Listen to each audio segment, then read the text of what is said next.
सुबह मेरे सुबेहा थाने पर 11:12 की रात में एक सूचना आई थी कृष्ण कुमार द्वारा दर्ज कराई गई थी कि उनके पिता कुछ शाम को बता के गए थे कि अपने मित्र के यहाँ जा रहे हैं कुछ काम से और लौटे नहीं। तो इस संबंध में गुमशुदगी दर्ज करके रात में ही तलाश शुरू की गई थी। अर्ली मॉर्निंग उनकी डेड बॉडी मिलती है एक लिंक रोड से थोड़ा दूर हट करके नहर किनारे नहर कोठी बाग में। जब वो वहाँ पे घटनास्थल पे हम लोगों ने फील्ड यूनिट के साथ डॉग स्क्वाड के साथ वहाँ पे इन्वेस्टिगेशन शुरू किया और जब धीरे धीरे उसमें घर वालों से जानकारी की गई तो मालूम चला कि कुछ दिन से जो मृतक दिनेश कुमार जी हैं वो एक भ्रामक आभासी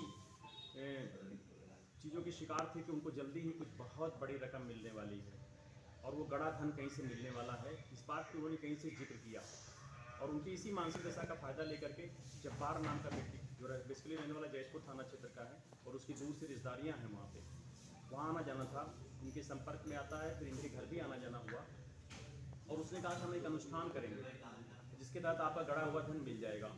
उसी क्रम में ये उस दिन उनको बुलाता है, ये दुकान पर जाते हैं जहाँ से 5 पैकेट सिगरेट लेते हैं, 2 पैकेट अगरबत्ती लेते हैं, माचिस लेते हैं और उस स्पॉट पर पहुँच जाते हैं। जब्बार के साथ इसका साला इमरान भी था और वहाँ इस हमने पूर्व निर्धारित प्लान के तहत जैसे वहाँ पहुँचते हैं अनुष्ठान की कार्रवाई शुरू करता है दिखावे की और वहाँ पे उस रॉड से और इंसुलेटर जिसको लगा था उसे तीर से वार करके सर पे इनकी हत्या कर देता है।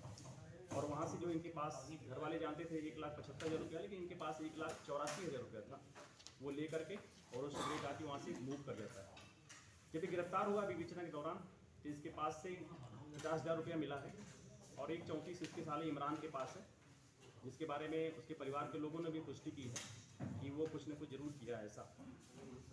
जब्बार की निशानदेही पर हम लोगों ने वो रॉड बरामद किया है जिससे उसने वार किया गया था और इनका मोबाइल लाके असंदरा थाना क्षेत्र में जगह फेंका था वो भी बरामद किया गया है। इससे घर से वो पैसा और आधार कार्ड भी मिला है, वो मोटरसाइकिल भी मिल गई है जो घटनास्थल पे गई थी, जिसके टायरों के वहाँ पे निशान थे, जिसके प्रिंट लिए गए थे वहाँ पे, वो उससे टायरों से मैच कर रहे हैं। तो हमारे लिए इस घटना में काफ़ी महत्वपूर्ण एविडेंस मिले हैं और इसमें 2 लोग शामिल थे, जब्बार और इसका साला इमरान।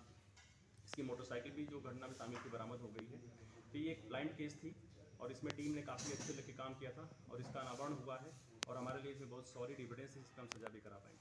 क्या पूछताछ में और भी कहीं केसेस ऐसे किया है इसने? नहीं, जब्बार की अभी तक कोई क्रिमिनल हिस्ट्री नहीं आई है और पूछताछ में ऐसी कोई बात नहीं कि इस तरह की दूसरी घटना किया है, लेकिन हम इसकी जानकारी कर रहे हैं कि अगर और भी कहीं भी इस तरह की घटनाएं चीटिंग का किया होगा तांत्रिक बन करके तो जरूर अच्छा लगाएंगे। भू माफिया है जो यहाँ पे भू माफिया के रूप में पंजीकृत था, जिसकी रिपोर्ट मैं और डीएम साहब ने भेजी थी। इस पर ये स्टेट लेवल पर माफिया घोषित हो चुका है। इसके कुल 11 सदस्यीय मेन एक्टिव मेंबर्स हैं जिन पर गैंगस्टर की कार्रवाई की गई है और इसमें 21 से अधिक मुकदमे पंजीकृत हो चुके हैं। गैंगस्टर अधिनियम के तहत 14 के तहत अभी तक इसकी 25 करोड़ से अधिक की संपत्ति जब्त की जा चुकी है, कुर्क की गई है। उसी क्रम में वहेरा में एक शॉपिंग कॉम्प्लेक्स था जो बिना नक्शा पास कराए और कुछ स्टेट लैंड पे भी सार्वजनिक जमीन पर कब्जा करके बनाया गया था। इसकी रिपोर्ट भी डीएम साहब को दी गई थी, जहां उन्होंने इसकी सम्यक रूप से कार्रवाई पूरी करके सुनवाई करने के बाद ऑर्डर करके आज उसका डेमोलिशन किया, ध्वस्तीकरण किया गया है। उस कॉम्प्लेक्स की भी बताया जा रहा है कीमत करीब 5 करोड़ से अधिक की है। ये संजय सिंगला सहित जो भी अन्य माफिया हैं उनके विरुद्ध लगातार कार्रवाई चल रही है और वो प्रचलित रहेगी। जहाँ भी इनकी अपराध से अर्जित अवैध संपत्तियों का पता चलेगा उनको कुर्की कार्रवाई की जाएगी और इनके विरुद्ध सख्त कानूनी कार्रवाई भी की जाएगी। 2 घटनाएं, एक 17 दिसंबर को इब्राहिमाबाद में और इसके बाद ठठरवा में 29 दिसंबर को 2 घटनाएं होती हैं जिसमें 2 डेड बॉडी मिली वहाँ पे। दोनों डेड बॉडी महिलाओं की थी और उनमें जो बात थी कॉमन टाइप की ओल्ड एज की लोग थी और वहाँ पे उनके जो मर्डर हुआ था दोनों में स्टेबुलेशंस थे। एक फोटोग्राफ्स कहीं से आया जो दूसरे जगह का था, दूसरे जनपद से भी था कि वो इस तरह का व्यक्ति है, उसके आधार पर वो कहीं देखा गया था झाड़ियों में इस तरह का कोई अटेम्प्ट करते।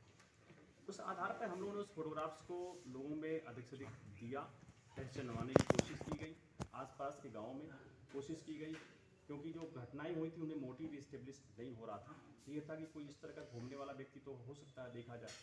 उसी क्रम में धीरे धीरे एक व्यक्ति की शिनाख्त होती है जिसको फोटोग्राफ्स देख के लोग पहचानते हैं और उसको अन्य फोटोग्राफ्स भी हम लोग प्राप्त करते हैं, उसके पुराने दोस्त रिश्तेदारों से भी हम लोग उसको डेवलप करते हैं तो उसकी पुष्टि होती है और उस आधार पर हम लोग लगातार टीमें बना के उसकी गिरफ्तारी का प्रयास कर रहे हैं। अभी तक उसकी गिरफ्तारी नहीं हो पाई है इसलिए हमारी कई टीमें इसमें सतत प्रयासरत हैं।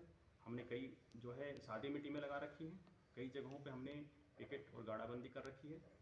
जनमानस में भी लोग उसको पहचानने लगे हैं, तो उम्मीद है जैसे ही मूवमेंट होता है शीघ्र हम उसको गिरफ्तार करेंगे।